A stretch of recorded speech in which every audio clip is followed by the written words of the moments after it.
Would you like to start a business for only $35?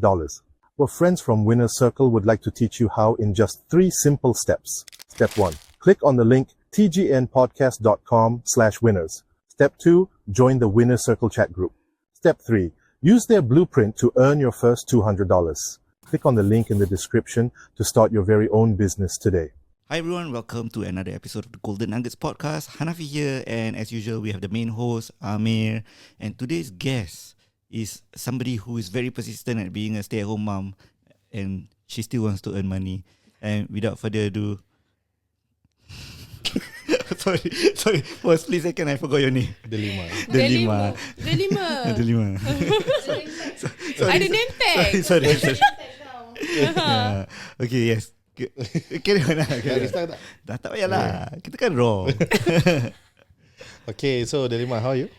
I'm very good. I woke up today feeling exceptional. Oh, why? Were you excited to be here? I'm excited and a little bit nervous because I know apa merepek yang aku boleh cakap. Okay. So, yeah. Okay. And I mean, you have experience speaking behind the camera and everything, right? Yeah, I do a little bit. Like I saw you have done trainings before over Zoom. Yes. Yeah. So similar lah kan? Yeah, Instagram. Macam itu jugalah. Macam Sama gitu lah. sama juga. Okay, so don't need to really. Okay, so Delima, for our listeners who don't know you, can you share a bit about your background? Who are you before you started your entrepreneurial journey?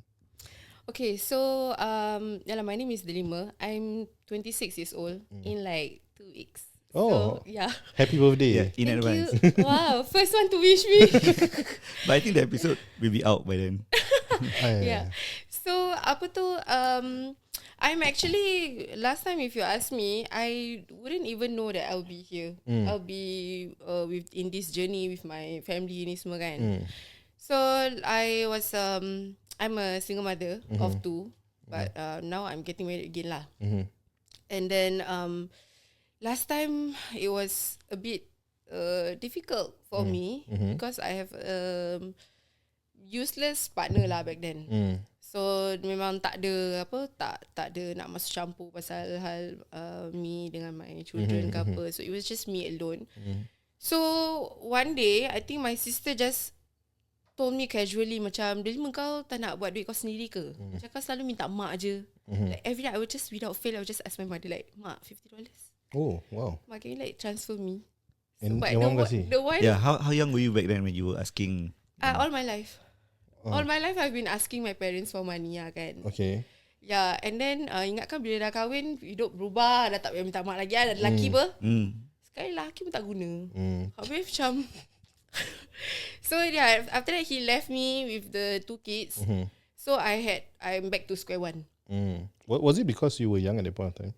I got married at 20. I got married at 20. And he was also 20. No, he is 11 years older than me. Okay. So he was 31 at that time. Now he's 37. Right. So I thought, 11 years older than me, I thought dia boleh jaga lah. Kan? Sekali tak kan, it's a disappointment lah kan. But I cannot salahkan dia lah. I was the one who pilih dia, right? So yeah, so my sister was like saying, kau sampai bila kau nak minta mak kau duit? Like, because she's the one been doing all the transfers. Okay. So dia bingit untuk I. Oh, okay. Dia bingit for my parents. Nanti tak apa-apa, nanti cakap, mak selalu cakap kesian. Because I'm the youngest. Okay. And me and my siblings, kita punya age gap very far apart. Like, me and my elder sister ni dah 13 years. 17 years, my eldest brother. Okay. Yeah, so I have 6 siblings lah. I'm the last girl. Okay. Last one. So, orang ingat macam dia ni dimanjakan. Actually mak je lah yang manjakan. Mak je yang selalu kasih duit. So that time I thought macam boleh ke aku, because that time I was heavily pregnant again. So I'm like, boleh ke aku nak buat business ke apa ke kan, because bila time sekolah dulu Sec 3 I dah kena in-house suspension. The whole year. Sec 4 I was suspended from school. Was there any reason? Kenapa kena suspend? What school was this also?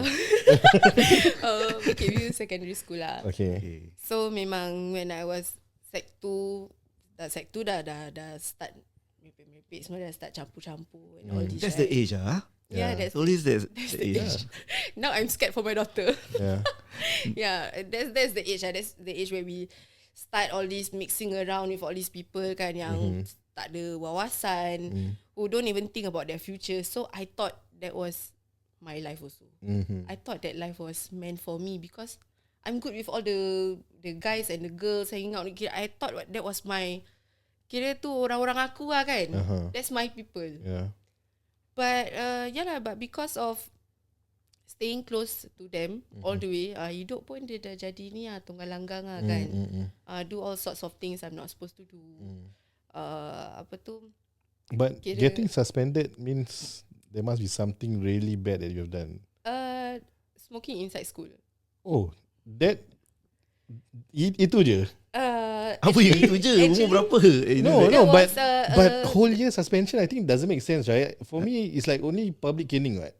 Tu lelaki public caning. But one whole year suspension, that doesn't make sense. Because dia dah banyak kali terjadi. Okay. Being caught a a few repeated times. offence. Being caught a few repeated offence. Okay. Lepas tu dengan kawan yang tak pernah isap rokok sekali, dia cakap, Delima teach me, Delima give me. Oh. So kena lagi. So kalau kat sekolah tu announcement tu, Delima go down to the general office memang dah common. That was common already. BVSS I think they all should know. Yeah, so because dah kena suspend ni semua, I just lost interest really at school. I dah malas lah. Setiap kali pergi sekolah je kena point out kan. So I don't like lah. Okay. Setiap kali kena tembak lah. Setiap kali kena tembak. So I'm just like annoyed lah. Okay, never mind lah. I'll just continue my life outside with my friends ni semua. And then I met my ex-husband through Bigo. Okay. So I like doing live lah last time. Bigo live. And I was getting paid like 3,000 USD tau. Oh, I was a really? Bigo host. Okay. Yeah, Wow. but my market was in Malaysia. I was staying with my parents dekat Melaka. Yeah, so I started, I don't know what to do kan. Because I'm not schooling, I don't know what to do. I don't want to work. Yeah. So I started doing Bigo Live. So that's why I met this guy. He's like, I'm so curious. Like, siapa ni? How dare he talk to me? Macam dia ni tak ada profile picture, tak ada apa. I'm so curious. I'm that kind of person lah kan. Macam, the more, the more you don't show me who you are, I want to find out. Okay. Yeah. So bila dah jumpa tu, dah terus kahwin lah kan. Ingatkan dia boleh jaga lah. Okay. Yeah, but then, yeah. Now you know the story. Why curiosity kills the cat kan? Curiosity kills the cat lah actually. Kan? I'm curious. How do you earn from Bigo? Curious. Okay, so Bigo, when I first started Bigo, kita just buat live macam biasa je. Suddenly, dalam Bigo ni dia ada macam clan-clan tau. Okay. This group ni semua kan. So one of the macam big groups, it's called apa nama dia? JRE. JRE punya group in Malaysia dia memang besar. So one of them actually approached me and asked, hey, do you want to like join kita punya group tak? Kita boleh buat jadi host sama-sama. So nak jadi Bigo host ni dia ada dia punya ni lah kriteria dia. Berapa jam kau nak kena live every day, every single day. Lepas tu apa content kau nak buat. Dia ada interview juga tau. Oh. That Bigo host ni. So for you to be accepted, you need to be interviewed. So the interview is the admin will come into your live. Lepas tu nanti kau just buat live kau macam biasa lah. So that time I was doing makeup tutorials. Okay. Doing makeup tutorials. Then after that, yalah accepted lah kan. Berapa jam tu buat makeup je? 2 hours dengan dia 2 hours celoteh, menyenyi lagi. 2 hours Storytelling ke. Storytelling. Takkan orang nak tengok macam tu je kan. So ni macam get ready with me content lah. Yeah, something like that. That was like back in 2018. Okay, tadi dia punya nervous kan? Kau boleh invalidate. Tak boleh pakai. This was back in 2018 lah. Actually dah lama lah buat. Okay. Yeah, so nanti dia depends on berapa goal orang kasih. I don't know, now it's called goal ke apa kan. I'm not sure, dah lama. Semenjak Bigo dah jadi merepek kan. Dan banyak orang sawai-sawai lah, joget-joget ni semua. So I dah tak buat lagi lah. Okay. So orang ingat I pun macam tu. Yeah, so I leave the scene whole thing. Yeah, I leave the scene. And how long were you doing Bigo at that point of time? Sampai I kahwin lah. After I kahwin, then I think like 3 years. 2 years plus 3 years after I got married already, because I know him from there. So he say you have to stop doing it lah kan. Insecure lah. Yeah. So I macam okay lah, I respected his decision. So I stopped. And then after that, bila I try to buka Bigo balik, sekali aku tengok macam perempuan ni semua memang dah tak ada harapan. I'm not going to do it anymore. Kan. So ever since that, I stopped doing live already. TikTok ke Instagram ke, I won't do. Okay. Okay. Yeah. Before Bigo, what were you doing to finance yourself selain pada minta mak lah? Dia selit juga. Selain daripada minta mak. Yeah. Selain daripada minta mak, I try to minta daripada orang lain lah. No, okay, last time actually my mother I never, okay, to be very frank, I was very naughty lah. I will steal things. I pernah when I was 17 years old, my parents confiscated my passport, but I badly want to go JB. Okay. Yeah, because I know a guy there lah kan. So I stole my sister's passport, not her, my other sister. Okay. Dia bingit gila sebab I didn't know she was actually, dia tengah nak book air flight dia pergi Egypt. Okay. I didn't know. So I stole her passport. I dah hafal lah, okay, nama dia, IC dia, birthday ni semua, in case orang tanya kan. Then before I go there, I went inside my mother's room and I found this stacks of cash tau. Oh, okay. It's like thousands of cash. Okay. Apa lagi opportunity bukan selalu kan. Grab lah. Okay. I ambil semua benda. I cakap, okay, the guy name is Joshua. I said, Joshua, you fetch me dekat Kranji. Kan lepas tu kita masuk sama-sama. Okay. Yeah, so I always steal things. I will just always find a way to finance myself. It can be in forms of anything, but not tak jatuhkan aku maruah lah. Yeah. Okay. So that lasted from you were 14 until you were 20. Yeah. Okay. So I was 14 lah, memang. Kalau bukan cash, I would just take gold ke apa ke. Gold Yeah, my sisters punya jewelry, my mother punya jewelry selalu kena sapu. Okay. So now even though I've changed, they still have the lock inside their room. Yang apa tu? The safe locker safe yeah. lock tu. Yeah, they still have that. Mak mi separate, bapak mi separate, semua ada. Yeah. Okay, wow, what a colourful background you have. Quite lah. At that point of, I mean, now looking back, was there anything that you regretted from that particular part of your life in your journey? Oh no, I don't regret anything. See, the only thing I regret is the things that I was scared to do. Okay. I wish I would have done more.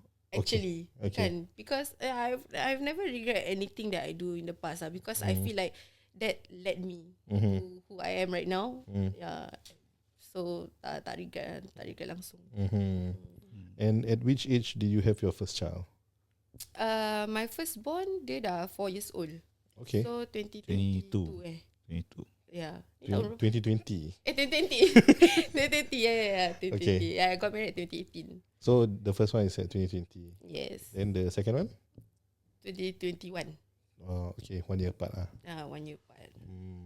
And at that point of time, being at that age, you were 20 years old, 22 years old. 22. 22 years old. The first baby, 22 years old. Yeah, 22. Like, have you ever felt like I'm too young to be taking care of a child? Actually, I've always wanted to be a mother, so that does not it's not a benda yang macam I regret ke apa kan, like being too young ke apa. But when I see all my other friends, macam dorang ni semua pergi college lah, pergi belajar overseas. So I'm thinking macam I should have not stopped at Sec 4 sih. I should have like done more kan. I should have just continue. Just pergi ITE pun tak apa lah.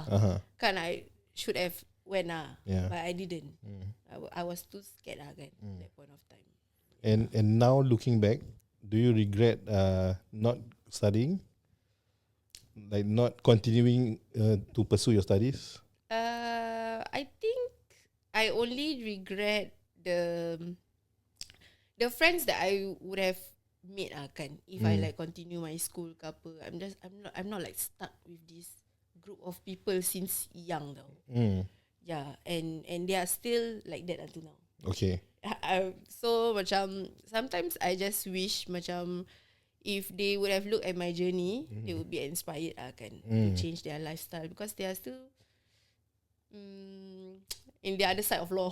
Yeah. But ada tak any one of them actually approach you and say like, hey, how can I do this? Like, how can I get started? Ada. Ada. Dia pernah. I have this one friend. Dia my childhood friend kan.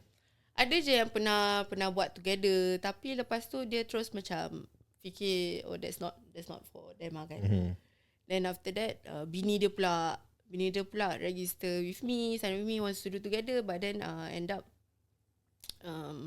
she didn't make it lah. I feel like this business, they will show your true colours tau. Actually doing a business, it will show your true colours. Your real character will show by itself. So I feel like if you are not successful in this bidang, there must be something wrong with you. Maybe it's the way you think or the way you do things ke apa. I'm not sure lah. What do you think is it that you have that differs from your friends who eventually fall out from the business? I think tenacity. I have that because I think I kind of macam I fell in love with the grind already. I macam dah addicted tau. Bila kita dah dapat sikit kan.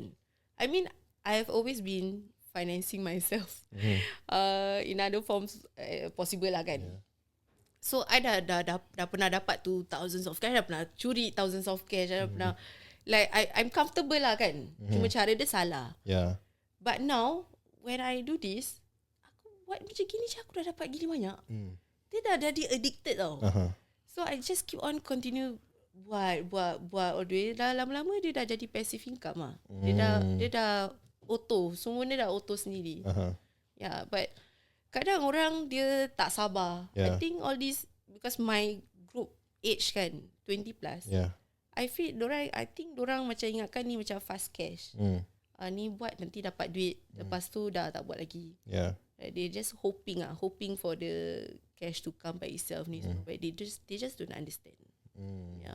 Okay. So kira you are considered Gen Z lah 1998 apa Gen Z Gen Z lah. First year, second batch of Gen Zs. Okay. Interesting to have a Gen Z's perspective on things. I think we never had a Gen Z who have walked your path, because I think the path that you have walked, we have seen a lot lah. From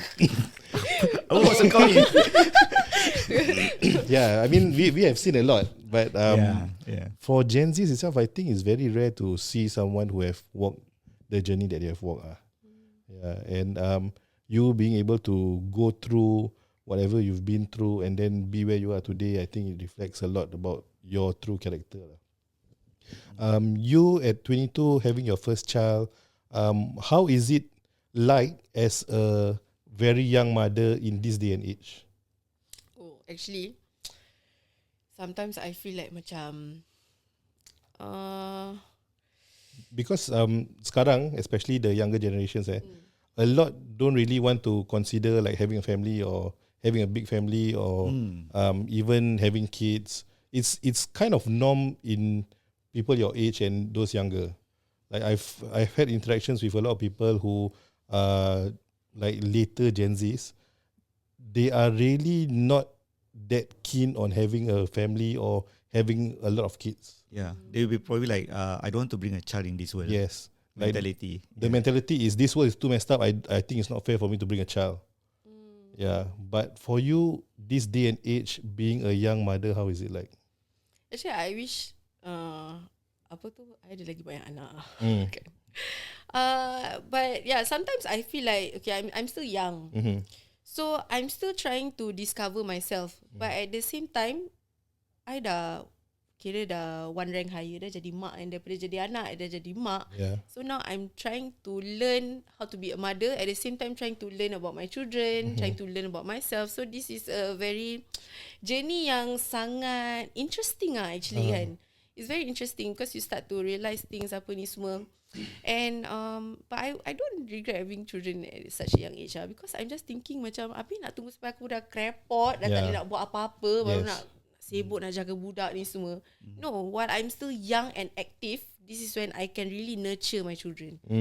nurture them and discipline them ikut macam mana I nak kan. So in the future, the children will take care of me So I don't know what's going to happen to me in the future. Yeah, but I know I can depend on them because I dah buat, I do my duty already as a mother to kira macam mold them into someone I want to be right. Tapi I'm not sure about later Gen Z really They don't want to have children. What about your circle of friends? My circle of friends semua beramai anak. Oh. Semua yang dah nak time 14, 16 ni semua kan. So and they are all active, very happy. They're happy And they are happy. I think we are all very happy and contented when we have young children with us kan. Maybe because kita tak excel in other things in life. So being a mother is something that we can learn how to excel Okay. Another common thing that people always talk about having children is Singapore is too expensive. I don't think I can afford having a child. What are your thoughts on that? Memang expensive tak boleh tipu Tu sebab nak kena hustle lah Memang nak kena grind sampai bila-bila sih. Tapi memang tak boleh nafikan Jangan cakap children sih. Everything also is getting expensive. Yeah, even for us, right? Yeah, everything is getting expensive. It's not just about bringing a child into this world. Actually semua benda. Tapi that shouldn't be the main factor why you don't want to bring a children in this world. That shouldn't be that should be the least of the problems actually. Yeah. Was at that point of time when you had your first child, was that the turning point of you leaving your colourful past behind, or ke after wedding baru or after perhaps which stage, after you left your husband ke? Actually after I left my husband at such a young age, I didn't know exactly what should I do because my siblings semua dorang kita punya age gap like so far, so I don't really have that strong, I don't communicate that well with them. Let alone my parents kan. So I had to do this on my own. And then so when he left, or rather we separated lah kan. When was the separation? The separation took place just few months after I got pregnant. The first baby. Oh, the first baby. Lepas tu gatal. Okay. Reconcile. Okay. Jadi lagi. Okay. So basically he cheated on me lah. He actually bawa balik perempuan in my house and I just caught them during the action kan. Okay. So that's why I just decided to leave. But then after I gave birth, I need to contact him for the birth cert. So when he came down, he tried to macam reconcile with me lah kan. So I did listen to it. I feel like okay lah, maybe he really changed lah kan. Sekali terjadi lagi. So dah lah, I don't want lah kan. But I didn't really change myself though. There wasn't a turning point for me. For me, that time when we were separated, the more I macam lost. Okay. So the more I go back to my old ways. I went to my old ways. Because I tengah fikir macam I'm doing something that I feel macam is good for me tau. I'm trying to change. I'm trying to be a wife, trying to be a mother, but this thing keeps happening to me. So macam, should I just go back to my old ways? Because I was so happy back then. Yeah, so I did. I went back to my old ways kan.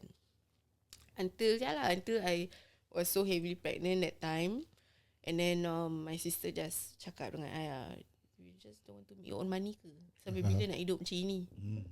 Aku nak kena ambil kau, nak kena hantar kau, mak nak kena transfer duit ni semua. So yalah, I think because all the other siblings are making their own money, I'm the only one who's not. Okay. So she's like pissed off.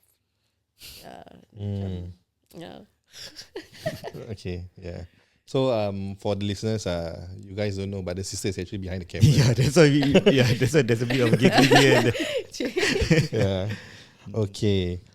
So basically, your turning point was when you actually found this business opportunity itself, the for life. Yeah, actually, this business force at first memang I won't lie. It forces me to be someone who I think it's not me. Okay. Dia macam, yelah pasal I dah biasa ghetto kat luar kan. Yeah. So tiba I have to be this professional person, nak cakap, nak kena tapis, which is not me at all. I don't like to cover up, I don't like to do all this kind of thing. It's just not my personality kan.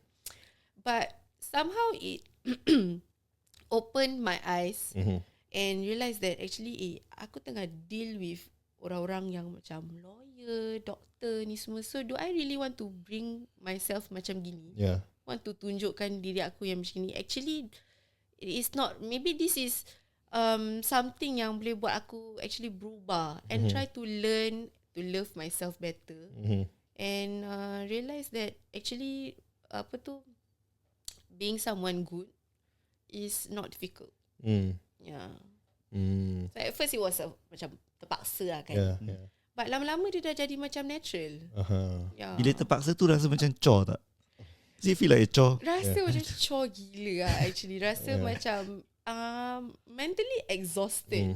Mentally exhausted actually. Okay, I think we take a pause now. Yes. Right, and then we continue everything in part 2. Yep. Right, thank you guys. See you next one. Bye-bye.